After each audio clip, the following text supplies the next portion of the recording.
So let us start today integration topic. So integration को anti derivative ऐसे भी बोला जाता है. इंटीग्रेशन पढ़ने के लिए डेरिवेटिव हमें पूरा समझ में आना जरूरी है.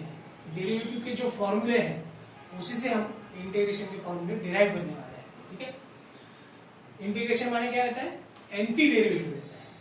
ठीक है. जैसे 5x plus 3 is equal to अगर y है तो 5x इज इक्वल टू क्या लिख सकते हैं हम? y minus 3. ये जो प्लस 3 है उधर जाके क्या हो गया? माइनस हो गया. या फिर ये मल्टीप्लिकेशन में जो 5 है वो राइट हैंड साइड में अगर आ गया तो वो डिवाइड में जाएगा. मतलब ये इक्वल टू जो है साइन वो क्या करता है? ट्रांसफॉर्म करता है. इधर लेफ्ट हैंड साइड में अगर प्लस है तो राइट हैंड साइड में जाके वो टर्म माइनस हो जाएगी. या फिर राइट हैंड साइड में अगर कोई मल्टीप्लिकेशन में है तो लेफ्ट हैंड साइड में वो टर्म क्या हो जाएगी? डिवीजन में चली जाएगी. वैसे ही d by d x of मान लो x रेस टू n जो कि हम अभी डिराइव करने वाले हैं इज इक्वल ये जो डेरिवेटिव है. अच्छा, x रेस टू n का डेरिवेटिव क्या है? n x raise to n minus 1. ये हमें पता है. हम एक फॉर्मूला भी डिराइव करेंगे. तो ये ट्रांसफॉर्म कैसे होता है? देखो, ये डेरिवेटिव उधर जाके क्या बन जाता है? Integration of dx. ये dx डिवीजन में है, इधर जाके इंटीग्रेशन के मल्टीप्लिकेशन में आ गया. तो d माने डेरिवेटिव या d बाय dx माने डेरिवेटिव, वो इंटीग्रेशन ऑफ dx ऐसा ट्रांसफॉर्म हो गया.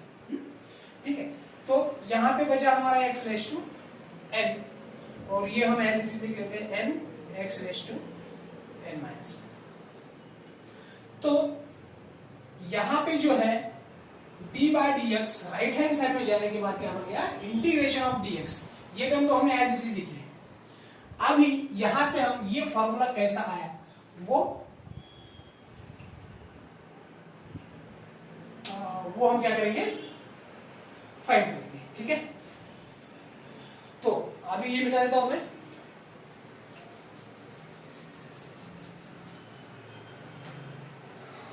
अभी क्या मालूम है हमें? वही अभी यहाँ पे प्रूफ लिख लेता हूं ताकि ये प्रूफ कोई पूछेगा नहीं तुमको. But x raise to n का derivative sorry x raise to n का integration x raise to n plus 1 upon n plus 1 plus c कैसे आया ये अभी हम प्रूव करेंगे. ठीक है. वी नो क्या है हमारे पास? डेरिवेटिव का फॉर्मूला है d by dx of x raise to n is equal to n x raise to n minus 1 रहता है. जैसे कि अभी बताया मैंने डेरिवेटिव उधर जाके क्या बन जाएगा? d बाय dx उधर जाके क्या बन जाएगा? Integration of dx. ये चीज मैं ऐसे लिख लेता हूं n x raise to n minus 1 और इधर क्या है? x raise to n. d by dx को उधर लिया तो इंटीग्रेशन ऑफ dx बन गया n x raise to n minus 1 तो एज इट इज. ठीक है. अभी देखो ये फार्मूला क्या? अभी ये n जो है वो इंटीग्रेशन के बाहर निकल सकता है. x raise to n minus 1 dx. जैसे कि लिमिट के बाहर हम कांस्टेंट निकाल लेते हैं, डेरिवेटिव के बाहर भी कांस्टेंट निकाल सकते हैं. वैसे कि n जो है कांस्टेंट इंटीग्रेशन के बाहर कांस्टेंट निकाल सकते हैं. ठीक है. तो ये आ गया हमारा x रेस टू n. अभी ये जो n है पूरे इस integration x raise to n minus 1 dx को मल्टीप्लीकेशन में है. लेफ्ट हैंड साइड में आके क्या बचाएगा? वो डिवाइड में चल जाएगा. x raise to n divided by n is equal to integration of x raise to n minus 1 dx. लेकिन हमारा फार्मूला तो x रेस टू n के फॉर्म में है. तो देखो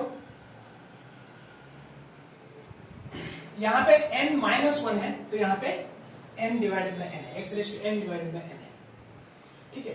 अगर मैं यहां पे x raise to n dx लिखता हूं तो इधर क्या बन जाएगा? x raise to n plus 1 divided by n plus 1. मान लो यहाँ पे एग्जांपल लेते हैं. सपोज राइट हैंड साइड में integration of x race to 5 minus 1 dx है. ठीक है. तो इधर क्या आ जाएगा? x race to 5 divided by 5. ठीक है ना.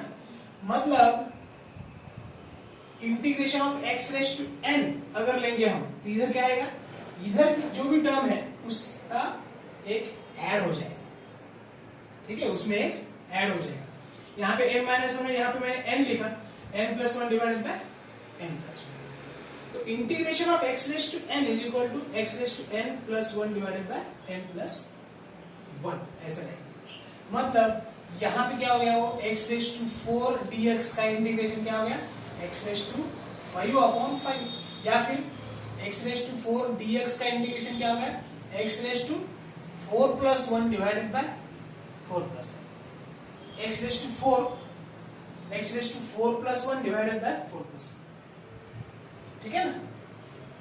तो हम फाइनली लिख सकते हैं formula, integration of x raise to n dx is equal to x raise to n plus 1 divided by n plus 1 plus हमें लिखना पड़ता है कांस्टेंट ऑफ इंटीग्रेशन, ठीक है। तो यहाँ पे हमने ये फॉर्मूला डिराइव कर दिया है, ठीक है। Integration of x raise to n dx is equal to x raise to n plus 1 divided by n plus 1 plus c, getting it, right. अभी देखो ये फॉर्मूला है integration of 1 by x dx is equal to log x plus c। कैसे proof करेंगे इसको, we know, क्या मालूम है हमें, d by dx of log x is equal to 1 by x रहता है, ठीक है। तो ये d by dx right hand side में चला जाएगा, इंटीग्रेशन ऑफ dx बनेगा ये 1 बाय x को 1 by x as it is, और इधर लेफ्ट हैंड साइड में बचा log x।